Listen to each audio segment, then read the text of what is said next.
You can't live without a man. You're a useless wife who can't do anything on your own. Don't get too comfortable. My name is Isabel. I'm a 29-year-old homemaker. I live in a multi-generational home with my husband Mark's family. Originally, Mark's grandparents lived on the first floor, and his grandmother on the second. But after she passed away and his grandfather moved to a nursing home, the second floor became vacant. My mother-in-law decided to renovate it for Mark without asking us.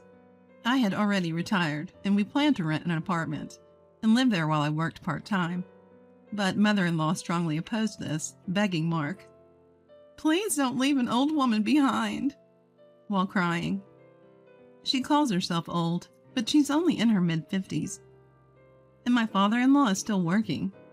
Mark, who had always been bothered by his mother's meddling, initially refused to live with her.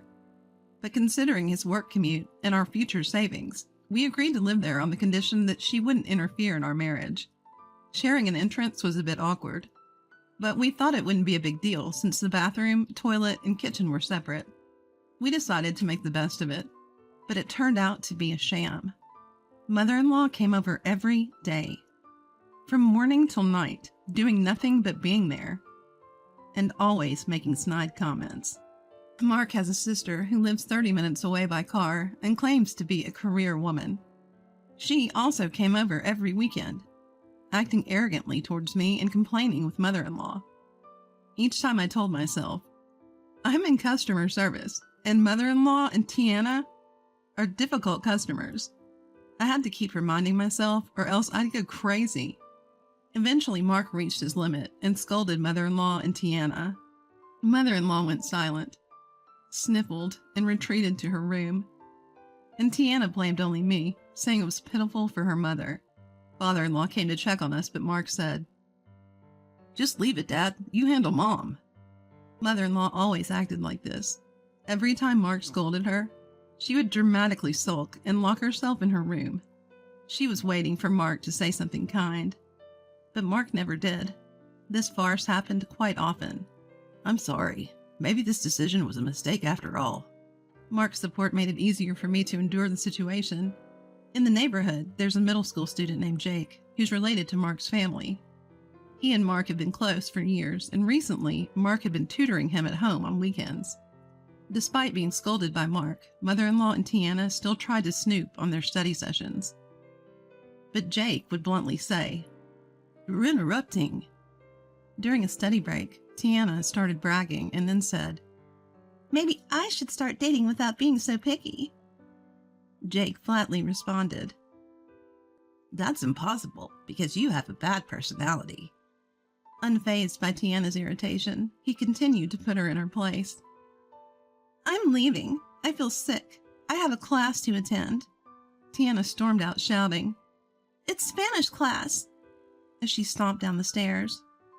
Gradually, Tiana started avoiding Jake and stopped coming over. He had successfully repelled her. Later, Jake told me, "Those people used to harass my mom. They even picked on my girlfriend recently. I like Mark, but I can't stand them." I felt oddly satisfied and thanked him.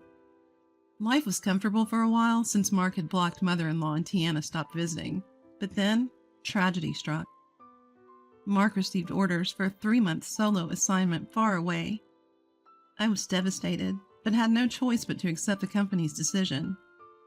It can't be helped if it's a company order. I suppressed my gloom and saw Mark off with a smile. The next day, I was jolted awake by the sound of someone rushing up the stairs. Mother-in-law was standing in my bedroom, looking very self-assured.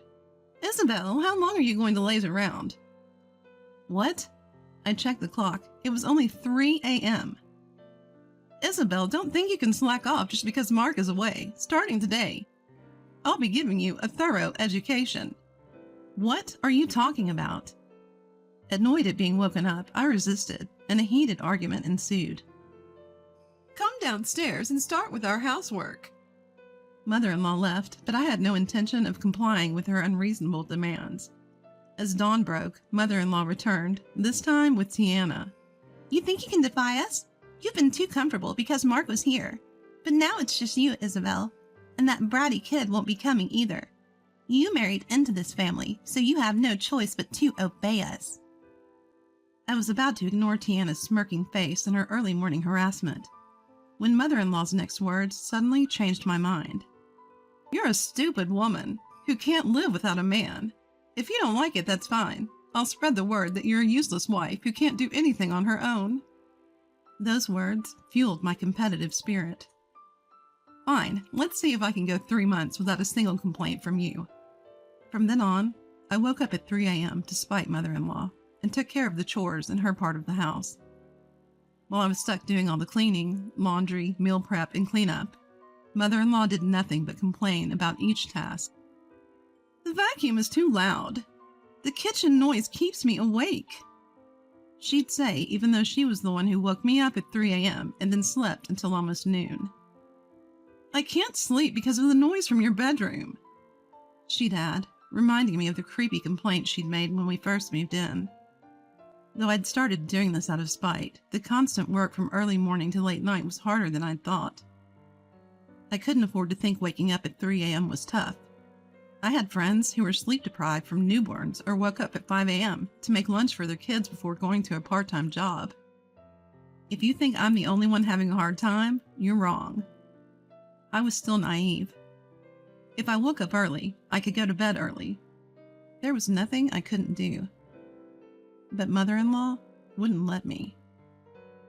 In the afternoon, just as I was about to rest before grocery shopping, she'd barge in saying, "I'm into aerobics now," and start some bizarre routine with the DVD player at full volume.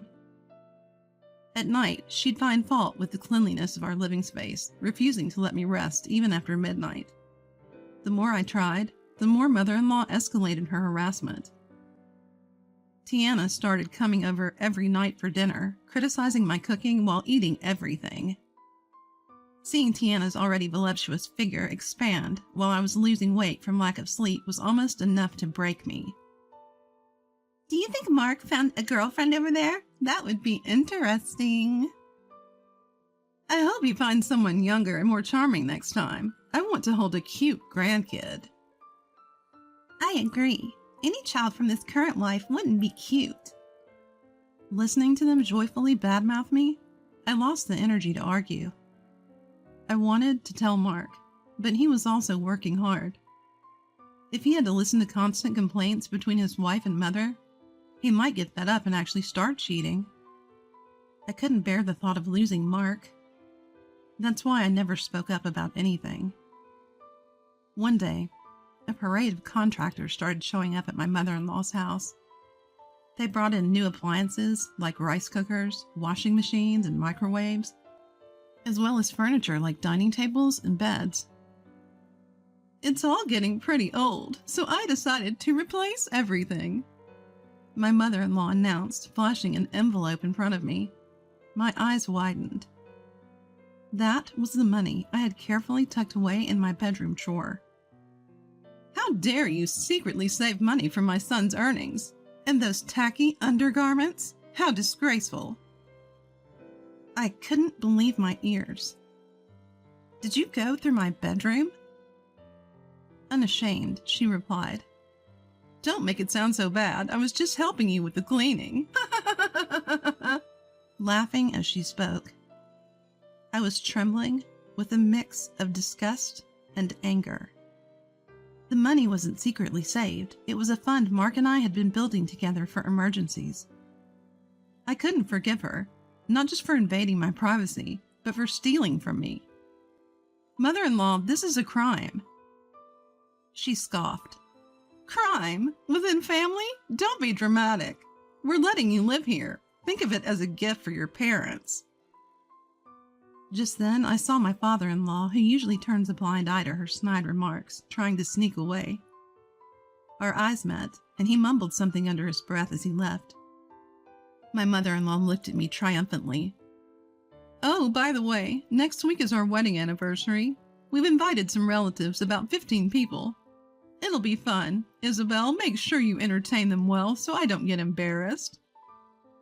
I was so frustrated that I ran upstairs and cried where no one could hear me. Am I really as useless as my mother-in-law and Tiana say? unable to do anything on my own. I blamed myself for a moment, but after crying for a while, I found my own stubbornness ridiculous. Why am I crying over what these people say? That's when I decided to take refuge at my parents' house until Mark returned. When I told Mark, he scolded me for keeping silent for so long. He also apologized to me repeatedly. When I told him I planned to move out the next day, Mark made a suggestion, and I immediately decided to act on it. The next morning, I started by apologizing to my mother-in-law. While my mother-in-law gloated and made snide remarks, I calmly went about my chores. When she took her afternoon nap, I contacted the relatives we'd invited. I then gifted my in-laws a 3-day, 2-night trip voucher saying it was from Mark. Mark will be back for the celebration. You can relax until the day, and we'll have everything ready for a grand celebration when you return. My mother-in-law was thrilled, flipping through the travel brochure. Tiana, realizing she'd be alone with me, decided not to visit during that time. This allowed me to prepare in peace. Once my in-laws left for their trip, the movers arrived and efficiently cleared out their belongings. Around that time, Jake and Katie happened to pass by the house. We exchanged nods, and Katie and I shared a knowing smile. After all the work was done, I booked a room in a business hotel and called Mark, who said he was on his way. I couldn't wait for him to get back. That evening, both our phones started buzzing with calls from my mother-in-law. After ignoring several, I finally took a deep breath and answered. "What is the meaning of this? Explain yourself." Ignoring her shrill voice, I calmly said, "We'll be right there," and hung up. Mark and I nodded to each other, held hands, and headed to my in-law's house. As soon as she saw me, my mother-in-law lunged at me, but Mark held her back as we entered. The living room was barren, not even a table or TV, and all the relatives were there. "What is this? You're making me look bad." What have you done on such an important day? "Nobody was upstairs, Mark. This woman did something terrible while we were gone. Leave her now." My mother-in-law and Tiana were screaming, ignoring the relatives, while my father-in-law just stood there silently. "This was a decision made by both Isabel and me. We're not coming back here," Mark declared. My mother-in-law lunged at me again. "Isabel, you've corrupted my son, you thief, taking our stuff." Mark restrained her, but as she tried to lunge at me again, I calmly said, "Thief? Who's the real thief here? That was money Mark and I had saved. You rummaged through our home and used that stolen money? If you have anything to say, we can file a police report for theft and you can explain yourself there." Then, Ellie muttered, Wow, stealing money, that's low. Mother-in-law quickly turned toward the voice and blurted out, "No, you've got it all wrong. My daughter-in-law gave that to me. She's just trying to set me up." "Exactly. Who harasses their mother-in-law on such an important celebration? It's obvious who's lying here." But no one reacted, and an awkward silence filled the room. "Isabel, apologize right now. You've ruined an important celebration. Apologize deeply in front of everyone." As mother-in-law grabbed my head and tried to force me to kneel, Katie spoke up. I think there's a misunderstanding. We're not here to celebrate an anniversary." Mother-in-law froze at those words. What? What are you talking about? As Tiana glared at Katie, Tilda, who was standing nearby, said with a smile, "We're actually here to celebrate Mark and his wife moving out, or rather escaping. Why would we celebrate an anniversary for someone who gathered us all here just to harass Isabel?" "How dare you say that? Isabel, what have you told these people?" Mother-in-law glared at me, her eyes filled with rage. Katie then said, Do you think we were oblivious? The whole neighborhood sees Isabel working hard from early morning, and you and Tiana have been, let's say, quite helpful to me as well. It's easy to imagine what you've done to Isabel. Everyone here has their own experiences with you and Tiana. The other relatives nodded in agreement. What? Don't talk about me and my mom as if we're terrible people, Tiana shouted. Jake retorted. Not as if. You are terrible people. Haven't you noticed you're pretty disliked? What kind of language is that, you little brat? I never even called for Jake. Tiana shrieked and lunged at Jake, but several people held her back. Mark, you can't be serious about leaving too. Just let the wife leave. Don't be fooled by her. You're a kind and considerate person. She must have brainwashed you. Please come back. In the midst of the chaos between Tiana and Jake, mother-in-law clung to Mark. But Mark firmly pulled away from mother-in-law and said, I'll say it again. Don't ever come back here. While looking her straight in the eyes. Mother-in-law then exclaimed, How cruel! How cruel!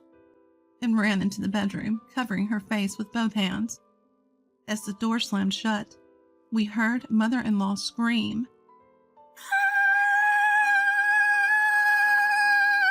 The bed! The bed is gone! I told mother-in-law, who wasn't shedding a tear, that's because they reclaimed what you bought with stolen money. I couldn't help but be amazed as I said it. To mother-in-law, who was standing there with her mouth agape, I said, This is my anniversary gift to you. I handed mother-in-law the anniversary gift and said, Please open it. Mother-in-law tore open the gift and yelled, What is this? It's a boomerang. You know, what goes around comes around. Bad words and deeds always come back at you. Always. I smiled at mother-in-law as I said this. Mother-in-law threw the boomerang on the floor and started screeching. Father-in-law didn't say a word throughout this whole ordeal. After that, we moved to Mark's new job location. Mark had requested a transfer, and it was approved.